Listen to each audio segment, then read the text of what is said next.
Alright, ladies and gentlemen, welcome to Total Inspired YouTube channel by our very own sister Tshepo. Today, she featured a gentleman and I go by the name of OupaKev, and I'm not alone. As you can see, this gentleman right on my side, on my right there, I have the one and only Terminator. Yes. Yeah. Themba is the name, Terminator on all socials. And on my left, yes sir. Untitled Tshepo and Tshepo on all socials. Yes. You know what? We're gonna give you all the socials for this gentleman and you know where to catch them, because these men are setting up their trends out there. And today, you know, we're headed to Valentines. Valentine is coming. Where is your boyfriend? You are sitting at home. You are solo. Hey, Valentine is coming. Where's your boyfriend? Where's your girlfriend? Whatever is that? We are coming back on Tuesday. Phones are off. Yeah. Oh, okay. We do have speakers already. Yeah. So it's going to be a nice conference. So if you haven't received any notification of where the conference is, you're not invited. You have to be the one buying all the chocolates and the teddy bears and the mugs. Hey, I in my lifetime, I bought enough teddy bears. Yeah. To last you for a life. Yes. Maybe remember there was human size like teddy bears. Oh. Yeah, no, I think I've done that shit. I once bought that mug when you pour water, then it's a similar song in the background. I don't know what it's called. I used to buy cards. You know those cards, those Christmas cards, you open the card and then it plays nice music. Alright man, you've heard the gentleman, they say there's a buzz that's actually taking off, like, you know, and I think now it has become some sort of like I don't know man, but it's like an annual thing that when the Valentine is coming, people they'll be like, no, there's men's conference. But gentlemen, the reason today I'm featuring you here on this channel is to understand that, you know what, as much as people they say there is a men's conference that is taking place in the unknown place out there, one thing that I like to hear from you guys is like, what do you desire if this conference is actually manifesting or actually becoming the thing each and every year? What will be your desire that you want to see happening, especially when men in South Africa are concerned? You know, Opa, one thing about men is we just don't want to talk. Yeah. You know, and it's a pain for me because if something is bothering me, and I always make a simple example. If I don't have money for petrol, and I know I do not have, what do I do? I always say I'll come with a plan. So that's the simplest example of something a brother or even a sister, even a cousin, whoever who is close to you can assist with, without expecting anything in return. So now here are the social ills. My wife is my girlfriend if I'm not married, but in this case I'm married. My wife, maybe she's giving me one or two things that I'm not happy with. Who do I talk to? You know, if I come to you to say, you know, my wife was screaming at me for whatever reason, you know, will I be looked at less of a man or not? So those are some of the little things that men are really struggling with, and they just want to have a platform to come and share. All right. Mr. Ndamini, what do you think about it? Yeah, I think, you know, for me, if we would have such a conference, it would also start that we men don't pass on the legacy to the sons. You know, when I grew up, there used to be Dlamini and Son shop. The minute Dlamini would pass on, the son would not be able to take over the business because there is not that passing over the legacy to the son. That's why you find that the son now is like the prodigal son. They find themselves not having a vision. They find themselves not knowing the importance of being a man in a family. And because of the father was not able to pass on to the son. Some might be because out of fear, because they feel maybe the son is not ready. But the minute we start speaking with the sons at an early age, it will be able to make the fathers, they don't have to pass on for them to pass on the legacy. You know, they can pass it on and sit back and monitor from the back. So if we can discuss that on the conference, it would be easy. it will eliminate the GBV because the fathers have sat down with the son and say, this is how you treat a woman. This is how you take a family to the next level. But because those conversations have a gap, there's a generational gap, then because the fathers have not passed on to us, we see it as the son normal to be able to beat up a woman because we have not been told that it's wrong. Wow, I think this brings me to this talk that I had. I have a friend of mine who recently came back from, she's there. She goes by the name of, I won't mention names here in case but she's a friend of mine. It's not a he, she's a girl. Yeah. So she recently came back from South Korea, right? Okay. And we had this conversation. I think she's been back for about like 5 days. Okay. And last she mentioned something that, this place, I wish I can go back. And I'm like, why? And she's like, I don't feel safe when I'm in South Africa. And when I was in South Korea, even at midnight, I would just walk without even thinking, passing people and all of that. But when I'm here, my anxiety has just skyrocketed right now. I don't know what to do. Sometimes when I step out of the house, I'm asking myself, will I ever come back here? And then she's just like, she feels like, living in South Africa for a woman is not ideal. And I said this very same week, yesterday I had a chat with her. She's like, what I was talking about. Apparently there's a policeman who shot the woman, in this hospital that happened. And when she brought that up, and now I'm looking into it. Yeah. And that's actually that's a part of what's been happening in South Africa, because a lot has been happening. And if you can go to statistics, there will be shocked. I think for me it's just too much. So what do you think men need in order for us to make this country, or rather a world, a better place for children, for women to live in? I think I'll just step on what Dadela said earlier. Yes. We grew up in an era where when you ask a question as a young person or a young child in that household, then they will be always like, this is not your level. This is a discussion for elderly generation. Okay. So you would find that I come back from school, had a few beating ups. I come home to complain, to say, hey, I was bullied at school. The answer is, you are a man.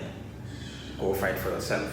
So in that way, a monster is being created. Then you get to be told, no, somebody has got a gun, somebody has got a knife, somebody has got a knob, and being pushed to say, go fight for yourself, it builds up. Because if I'm struggling now with any issue, be it marital, be it financial, be it relational, I don't have anywhere to go to. I'm thinking of solutions by myself. That is why we end up falling into alcoholism as an example. Because people that spend a lot of time in those spaces, if you drive past and they've had one too many, you'll see a happy environment. But the real question that we need to ask ourselves, are those people really happy? What drove them to be in that space? You understand? Wow. We just do not have a place to go and have a heart-to-heart, open up. All right.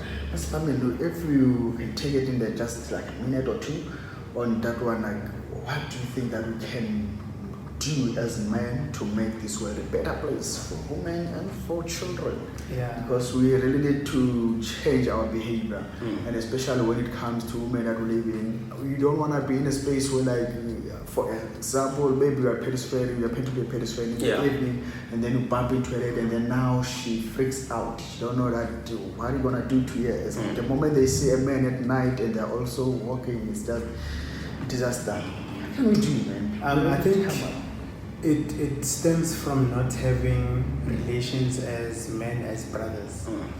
If we lack those relationships, I will not be able to tell you, what you're doing is wrong. So it leads to us now saying, even the bad that you are doing, we celebrate that. To say, no, you're good, forgetting that we are now planting something that will spread within the friendship, within the brotherhood. But if we could start with just want to say, no, it's wrong. If we say we are married, you're saying that if we can call out, like we call out. If we are men, we know we are married, we're going to a shisanyama. If one whistles another girl, I don't do that. We shouldn't encourage it, because the moment we encourage it, it will be perceived as though it's okay. And then we need to stem it out to say, no, stop it, it's wrong. Because you're going to call this lady, then she comes, now it's going to, if out of the group of 5 men, the one guy is caught cheating, it will be, so is this what you all do? That's what I do. So we need to start calling each other to say, what you're doing is wrong, what you are trying to do is not what we are standing for as brothers. So if as Kuzani from the initial, then it will spread out, because we are accepting it. I love that, because also the Bible echoes that, good company actually can build, you can also build your character, but bad company has an influence of corrupting your character as well. So it's also, I love that as well, that okay, as gents, as men, even though we say like men's conference whatsoever, but we really need to call each other out, man. We cannot see someone doing ill, doing evil, and we go ahead and then we just turn a blind eye that, okay, it's my brother, I don't want to lose a friendship. I think we really, if we're gonna make this world a better place for me, I feel we need to be in a space where, like, don't be scared to lose friendship because of like standing for the right thing. Because there's someone once said that, evil prevails when good men are doing nothing. So under our watch, I think we need to be those men that, we stand against social ills, we stand against every man who's abusing, every man who's not doing right by anyone for that matter. Yes. I remember years ago there was a 1 million men march, and it died down simply because, and I don't have friends, but I'm thinking, because as men, we can do certain things up to a certain point. Beyond that, we don't want to carry that and move forward. So we need to be intentional. Yes, I love that. We need to be intentional to say, when I wake up, because the perpetrators, they're living amongst us. That's the truth. Yeah, that, and now it brings me to this brings me to something else. What's my statement? And man, that statement, it really hit me so hard. Someone said, "Why is it that every woman knows, like every woman knows that who raped you, but no man knows who raped you?" So ladies, they can tell that, okay, I was raped. Like every lady can tell that, okay, my friend was raped. But as we cannot tell that actually this guy once raped someone. Yes. Why is that? So for me, it simply says we want to become individuals. There's celebrations, moments that we celebrate. If I come and buy a new car, I'm going to call everyone. Gents, what's up? 9 months age. So everyone will know. Then that discussion the very same discussion will happen. It will go across. If I meet a new woman, as long as I've got intentions of marrying her, if I'm not married, everyone will know that I've got this woman. But now, if I move, I'm a traveler as an example, maybe because of work or whatever the case, I'm in KZN, then I'm in Northwest, then I'm in Northern Cape. As a traveler, chances are there will be a woman in each and every town. It simply means at some point that no will mean a yes. You understand? And that's when the rape may happen. It may look consensual because she is my girlfriend, but it could be rape. And I'm not going to come back and be honest with you and say, when I was in KZN, this woman, this time she just said no and I did this. I am not going to do that. And I think that's the nature of men. So we need to encourage men to be able to talk about everything.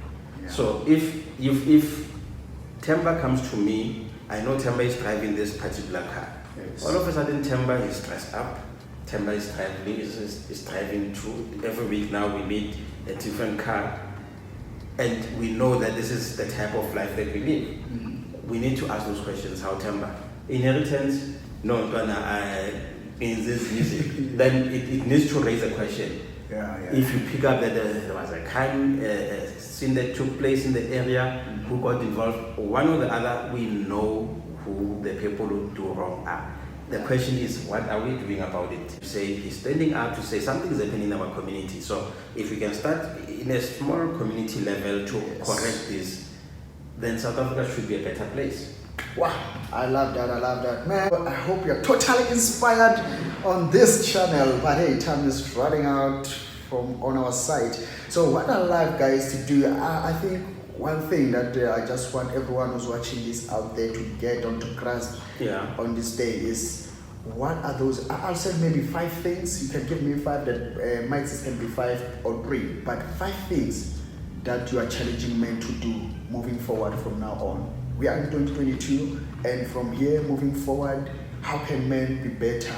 What can men do to be a better man for their families? I think one, like Dr. Malibane said, to speak up. Yes. Number 2 would be that we need to rebuke each other as brothers. Thirdly, we as men need to restore the role model in communities. I can't be seen going with my wife, coming back with another woman. And it starts with small things, you know, and the young boys will see it as cool, as a cool thing. I saw this video in a park, young boys, not even 10 years, they pretending they have bottles as though they're drinking, they have Harleys, it's a small thing, and then they're at the park. Now imagine if at that young age, they see it as cool. Wow. In the next 5 years, you know, it's going to be worse. Wow. Thank you, Themba. I think from my side, men, let's work. And by working does not mean going into an office. Let's gather a skill. You know, painting, tiling. There's so much. Even car mechanics. You know, to change your oil in a vehicle, it's money making. Imagine you are a man, you're stuck with so many ladies drive vehicles and they don't have anyone to service their vehicles. So those are simple skills. Be there for your children, whether in the house or outside. All your children, be there for them. I love, I work a lot in the corporate space where a manager will leave in the office. I'm going to fetch my children from school, and I'm in the office. And as Africans, we hardly do that. We depend on transport and other people, but we're not there, even a sports day. So let's do that. Be there for our children, and most importantly, let us love our wives. All right. So I get that, but now I think we'll miss one thing. We missed one thing: addressing as young single men. Real men don't. In terms of single men? No, we'll go to that single. We will go to that single man. But now I need to know. You'll finish up the statement. Oh, okay. Real men don't bottle up. Real men don't cheat. Real men don't bottle up. They speak. Another thing. Real men don't throw away their children. Real men don't beat up their wives. So real men are loyal. Real men, they are devoted to their life, devoted to their country, devoted to making this nation a better nation. And real men don't abuse. Real men protect. Real men nurtures, and real men make the environment to be conducive to everyone who dwells in it and everyone who's around them to feel loved. That's the real men do. And gentlemen, it's been a great one. I think, we didn't forget. Because we addressed that, you know what, this is what the married men should do. Young men who's not married, what should they do? Save up. Save up. What are we saving up? No, save up. It doesn't have to be marriage, but save up money, save up time, save up doing things too early. What I mean is, save yourself for the future. Don't waste it now. And for marriage, and have friends, it's good, but know which lines not to cross. I think that's quite important. And get a mentor. A mentor could be someone older who is already in that space, who's married. Talk to those people, because marriage is work. Wow. Marriage is work. You can be 5 years, 10 years, 15 years married, you work every day. Wow. So you've heard it, man. Gentlemen, you've heard it. And sisters as well. I will have a word for you next time. We'll have a word for you, most definitely. But we saw it fit this time around that, you know what, we'll look at the big elephant that is in the room. And yeah, man, you've heard it from yourself. If you are looking at getting married one of these coming days, We are here. Yeah. you know what to do, man. Yeah, but before we sign out, this gentleman right here, they're actually running a show on OupaLive radio station called The Link every Thursday from 8 to 10, right? Yeah. And you know what to do, www.hopaliveradio.co.za, and hit them up on their socials. Themba Dlamini, Mr. Tshepo Malibani, they'll plug you. And if you want to follow me, I'm right there on the Twitter streets, OupaKev, everywhere. Just use OupaKev. And you are done, and we shall connect on the other side. And we hope you are totally inspired. And we out of here. Chario. Peace.